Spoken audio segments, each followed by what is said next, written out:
नमस्कार है मित्राणी। आप सबका एक बार फिर से हार्दिक स्वागत है हमारे YouTube चैनल संस्कृत स्पर्श में। आई होप आप सब स्वस्थ होंगे और मस्त होंगे और आपको मेरी वीडियोस पसंद आ रही होंगी। मैं उम्मीद करती हूँ कि मेरी वीडियोस देखने से आपका ज़्यादा टाइम वेस्ट नहीं हो रहा होगा और जो भी कंटेंट मिल रहा है वो आपके लिए हेल्पफुल होगा। ठीक है, तो ज़्यादा बातें न करते हुए हम अपनी वीडियो को स्टार्ट करते हैं। तो कल वाली वीडियो में हमने अपना जो अब तक किए हैं हमने ये प्रत्यय वाला, इसके अंदर हमने अपना कृदंत प्रत्यय कंप्लीट कर लिया है। ठीक है, तो आज हम अपना नया प्रत्यय स्टार्ट करते हैं, तद्धित प्रत्यय। कौन सा प्रत्यय? तद्धित प्रत्यय। जो आपका कृदंत प्रत्यय है वो आपका धातु के साथ लगता है और जो आपका तद्धित प्रत्यय है वो आपका शब्दों के अंत में लगता है। किस में लगता है? शब्दों के अंत में। ठीक है, जो शब्दों के अंत में लगता है वो आपका कौन सा प्रत्यय होता है? तद्धित प्रत्यय। ठीक है, इसके अंदर आपका पहला है मतुप प्रत्यय। मतुप प्रत्यय, मतुप का आपका क्या शेष रहता है? मत। क्या शेष रहता है आपका? मत। तीनों लिंगों में प्रयुक्त होता है ये। नपुंसक लिंग मत, पुल्लिंग मान, स्त्रीलिंग मति। यदि इकारांत और उकारांत शब्दों के मतुप प्रत्यय लगता है तो शब्द से सीधा मत जुड़ता है। ठीक है, कई बार हमें डाउट होता है कि इसके अंदर मत आएगा या फिर मान आएगा या फिर वत आएगा या फिर वान आएगा। ठीक है, अगर इकारांत और उकारांत हैं तो आपके साथ सीधा सबके शब्द के साथ सीधा मत जुड़ेगा। जैसे श्री प्लस मतुप, इसमें इकारांत आया ना तो क्या नपुंसक लिंग बना आपका श्रीमत, पुल्लिंग बना श्रीमान, स्त्रीलिंग बना श्रीमती। गति प्लस मतुप गतिमत, गतिमान, गतिमती। बुद्धि मतुप बुद्धिमत, बुद्धिमान, बुद्धिमती। मधुमतुप मधुमत, मधुमान, मधुमती। ठीक है, अगर इकारांत और उकारांत हैं तो आपका सीधा जुड़ेगा मत। अगर आपके अकारांत या फिर आकारांत हैं, यदि अकारांत या फिर अकारांत शब्दों के मतुप प्रत्यय के स्थान पर क्या लगता है? आपका वतुप प्रत्यय। और इसमें मत के स्थान पर क्या आता है? आपका वत। आई होप आपका ये डाउट आज क्लियर हो गया होगा। इसके अंदर मान आएगा या फिर वान आएगा, मत आएगा या फिर वत आएगा। ठीक है, अगर इकारांत और उकारांत हैं तो आपका आएगा मत। ठीक है, मत मान मती। अगर आपके अकारांत या आकारांत हैं तो आपके आएंगे वत, यानी कि वत, वान, वती। जैसे गुण प्लस मतुप गुणवत, गुणवान, गुणवती। ज्ञान मतुप ज्ञानवत, ज्ञानवान, ज्ञानवती।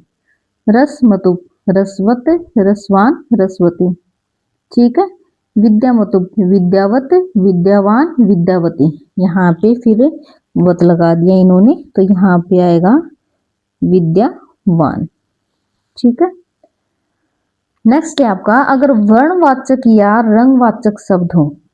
अगर वर्णवाचक या फिर रंगवाचक शब्द हो तो आपके मतुप प्रत्यय लगता है। रंगवाचक शब्दों में मतुप का पूर्णतः लोप हो जाता है, यानी कि कोई भी वर्ण आपका शेष नहीं रहता। जैसे कृष्ण प्लस मतुप क्या? तो कृष्ण है।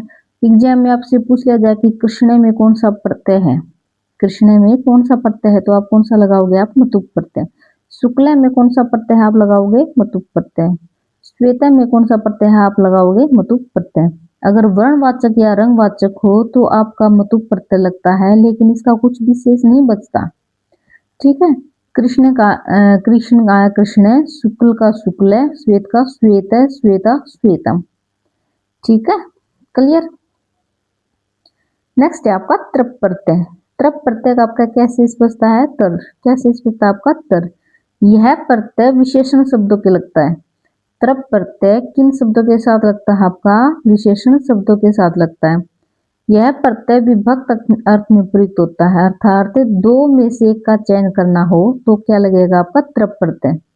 जो इंग्लिश में पढ़ते हैं ना हमें, ठीक है, वो वाला डिग्री। क्लियर। यह प्रत्यय विभक्त अर्थ में प्रयुक्त होता है, अर्थात दो में से एक का चयन करना हो तो आपका लगेगा त्रप। अगर ज्यादा में से चयन करना हो तो आपका लगेगा तमप। ठीक है, दो में से एक का चयन करना हो तो त्रप लगेगा। ठीक है, इस प्रत्यय से बनने वाला शब्द भी तीनों लिंगों में प्रयुक्त होता है आपका। जैसे पटु प्लस त्रप पटुत्र, पटुत्रा, पटुत्रम। निपुण त्रप निपुणत्र, निपुणत्रा, निपुणत्रम। लघु त्रप लघुत्र, लघुत्रा, लघुत्रम। मृदुत्रप मृदुत्र, मृदुत्रा, मृदुत्रम। ठीक है, महैत्र महैत्रा महैत्रम, गुरुत्र गुरुत्रा गुरुत्रम। ठीक है, तृप प्रत्यय में आपका शेष बचता है तर। ठीक है, और ये दो में से एक का चयन करना होता है तो कौन सा प्रत्यय लगता है आपका तृप। तमप प्रत्यय, नेक्स्ट है आपका तमप प्रत्यय। तमप प्रत्यय में आपका ज्यादा में से एक का चयन करना होगा तो आपका क्या लगेगा, आपका तमप प्रत्यय। ठीक है, ये आपकी डिग्री आ गई ना, कंपैरेटिव डिग्री वो वाली, उस टाइप में। बहुतों में से एक का चयन करना हो तो इस प्रत्यय का क्या लगेगा, इसके अंदर तमप प्रत्यय।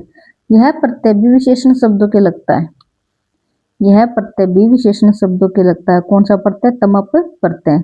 इस प्रत्यय का प्रयोग तीनों लिंगों में प्रयुक्त होता है। लघुतमप, लघुतमय, लघुतमा, लघुतमम। गुरुतमप, गुरुतमय, गुरुतमा, गुरुतमम। महत्तमप, महत्तमय, महत्तमा, महत्तमम। ठीक है, क्रिस्तमप, क्रिस्तमय, क्रिस्तमा, क्रिस्तमम। देखिए आप ये वीडियो को पॉज करके भी आप ये उदाहरण आप पढ़ सकते हो। ठीक है, नेक्स्ट है आपका इष्टन प्रत्यय। इष्टन प्रत्यय, इस प्रत्यय का आपका इष्ट शेष रहता है। क्या शेष रहता है, इष्ट शेष रहता है। यह प्रत्यय भी आजादी गुणवाचना देव सूत्र से गुणवाचक शब्दों के साथ लगता है। गुणवाचक शब्दों के साथ कौन सा लगता है, आपका इष्टन प्रत्यय। इस प्रत्यय में शब्द यानी कि शब्द के अंतिम स्वर की क्या हो जाती है, आपकी टी संज्ञा। टी संज्ञा होकर उसका क्या हो जाता है, लोप। ठीक है, बाहुल्य में एक की अधिकता बताने के लिए तमप व इष्टन का प्रयोग किया जाता है। तमप का भी प्रयोग कर सकते हैं और इष्टन का भी हम प्रयोग कर सकते हैं। इस प्रत्यय से बनने वाले शब्द तीनों लिंगों में प्रयुक्त होते हैं। ठीक है, पुल्लिंग में इष्ट, स्त्रीलिंग में इष्टा और नपुंसकलिंग में इष्टम। ठीक है, जैसे पटु प्लस इष्टन क्या बना आपका पटिष्ठ है, लघु प्लस इष्टन क्या बना आपका लघिष्ठ है, गुरु प्लस इष्टन क्या बना आपका गरिष्ठ है। क्लियर। ठीक है, ऐसे ही आपका त्रिप प्लस इष्टन त्रिपिष्ट है, मृदु प्लस इष्टन मृदिष्ट है, वृद्ध प्लस इष्टन वर्षिष्ठ है। देखिए इसके ये अलग दे रखे हैं, दीर्घ प्लस इष्टन द्राधिष्ट है। जो शब्द अपने अवस्था में परिवर्तित होते हैं उनमें टी संज्ञा नहीं होती, जैसे वर्षी, द्राधि, प्रिय। इन अवस्थाओं में ये जो अपनी जो मेन अवस्था है उनसे ये परिवर्तित हुए हैं तो इनके अंदर टी संज्ञा नहीं लगेगी। ठीक है, जैसे दीर्घ का अपना आपका द्राधिष्ट, वर का अपना आपका वरिष्ठ। ठीक है, नेक्स्ट है आपका ण्य प्रत्यय। ण्य प्रत्यय, ण्य प्रत्यय का आपका यह शेष रहता है। ण्य प्रत्यय का आपका क्या शेष रहता है, यह। क्रुणादिभ्यो ण्य, क्रुणादिभ्यो ण्य। सूत्र से यह प्रत्यय जनपद और क्षत्रिय वाचक क्रू शब्द तथा नकार आदि शब्दों से राजा अर्थ में लगता है। इस प्रत्यय में क्या होती है, आपकी आदि वृद्धि होती है और उकारांत शब्दों में गुण होकर वांतो ये प्रत्यय वार्तिक से क्या हो जाती है, इसके अंदर आपकी अयादि संधि हो जाती है। जैसे क्रू प्लस ण्य का क्या शेष बचता है, आपका ये। तो कुरु का क्या बन गया, आपका कौरव। तो इसके अंदर अयादि संधि हुई तो क्या बन गया, ये कौरव। निषद प्लस ण्य क्या बना आपका निषद, ये क्या बन गया आपका निषिद्ध। निषिद्ध, देखिए ये इसके अंदर द है, इसके अंदर ए है आपका, तो ए की आपकी क्या हो गई, आपकी टी संज्ञा। क्या हो गई आपकी टी संज्ञा। ठीक है, बृहस्पति प्लस ण्य भारस्पति है, इसके अंदर भी आपकी क्या हो गई, अंतिम ई की क्या हो गई, टी संज्ञा। ठीक है, देखिए छोटे छोटे प्रत्यय हैं। नेक्स्ट है आपका ठक प्रत्यय। ठक प्रत्यय में क की इत संज्ञा होने के कारण यथा प्राप्त आदि वृद्धि कार्य होगा। क की इत संज्ञा होने के कारण यथा प्राप्त आदि वृद्धि कार्य होगा तथा ठस्य कह सूत्र से ठ के स्थान पर इक या फिर क आदेश होगा। किस सूत्र से, ठस्य कह सूत्र से ठ के स्थान पर यथा प्राप्त इक या फिर क आदेश होगा। नेक्स्ट है आपका रेवत्यादिभ्य ठस्यक तस्य अपत्यम, अर्थ में रेवती आदि शब्दों से ठक प्रत्यय होगा। रेवती आदि शब्दों से कौन सा प्रत्यय होगा, आपका ठक प्रत्यय। ठीक है, पूछ सकता है कि रेवती प्लस ठक रेवती का बना कौन से सूत्र से बना, आपका रेवत्यादिभ्य ठस्यक। और इसके अंदर क्या आपका ठक प्रत्यय है। ठक का आपका क्या बना, आपका इक, और रेवत इक क्या बन गया आपका रेवतिक। ठीक है, अश्वपाली ठक क्या बन गया आपका, ये आदि वृद्धि हो जाती है ना इसके अंदर, तो अश्वपाली इक, आश्वपाल इक, इसकी इत संज्ञा हो गई आपकी ठीक है, टी संज्ञा होगी, ठीक है, ई की आपकी क्या होगी, टी संज्ञा। आसव पाल, इक क्या बन गया आपका, आसव पालिक। द्वारपालिठक, द्वारपालिक। मणिपालिठक, मणिपालिका। ठीक है, नेक्स्ट सूत्र है आपका इसका, अचित हस्ति धेनुष्टक। अचित हस्ति धेनुष्टक, यानी कि अचित यानी कि कोई निर्जीव शब्द हो, हस्ती हाथी, ठीक है, इनके साथ आपका क्या लगता है, आपका ठक प्रत्यय लगता है। हस्ती धेनु के साथ आपका क्या लगता है, आपका ठक प्रत्यय लगता है। सक्तु नाम समूह, क्या बना आपका, सक्तु ठक, साक्तु ठे, साक्तु ठे का क्या हो गया आपका कै, और क्या बन गया आपका साक्तु कम। हस्ती नाम समूह यानी कि हास्तिकम। धेनु नाम समूह क्या बना आपका धेनुकम। ठीक है, क्लियर। नेक्स्ट है आपका तदधीते तद्वेद, यानी कि उसको पढ़ता है या उसको जानता है। इन अर्थों में शब्दों में कौन सा प्रत्यय लगता है, आपका ठक प्रत्यय। इतिहास प्लस ठक ऐतिहासिक, पुराण प्लस ठक पौराणिक, यज्ञ प्लस ठक याज्ञिक, संहिता प्लस ठक साहित्यिक। ठीक है, नेक्स्ट है आपका तेन दिव्यति खंति जयति जितम, यानी कि उसके द्वारा दिव्यति आदि अर्थों में शब्दों से ठक प्रत्यय होता है। अक्षय ही दिव्यति या फिर जयति, अक्षय ही दिव्यति या जयति, अक्ष ठक क्या बना आपका आक्षिक है। संस्कृतम तरती चरती रक्षती, इन चार अर्थों में भी शब्दों से ठक प्रत्यय लगता है। संस्कृतम तरती चरती रक्षती, यानी कि दधना संस्कृतम, दधी ठक क्या बना आपका दादीकम। मरीच ही संस्कृतम, मरीच ठक मारीचिकम। क्रम भी संस्कृतम, इसके साथ भी लगेगा आपका ठक, कर्मण ठक क्या बना आपका कार्मिक है, क्या बना आपका कार्मिक है। उडुपेन तरती, ये जो संस्कृत तरती रक्षती चरती इनके साथ में बोलाना है कि आपका ठक प्रत्यय लगेगा। उडुपेन तरती, उडुप ठक ओडुपिक। हस्तिना चरती, हस्तिन ठक हास्तिकम। दधना चरती, दधी ठक दादिकम। समाज रक्षती, समाज ठक सामाजिक है। नगरम रक्षती, नगर ठक नागरिक है। ठीक है, तरती आ गया, चरती आ गया, रक्षती आ गया और संस्कृत आपका पहले आ गया। ठीक है, इनके साथ आपका क्या लगता है, आपका ठक प्रत्यय लगता है।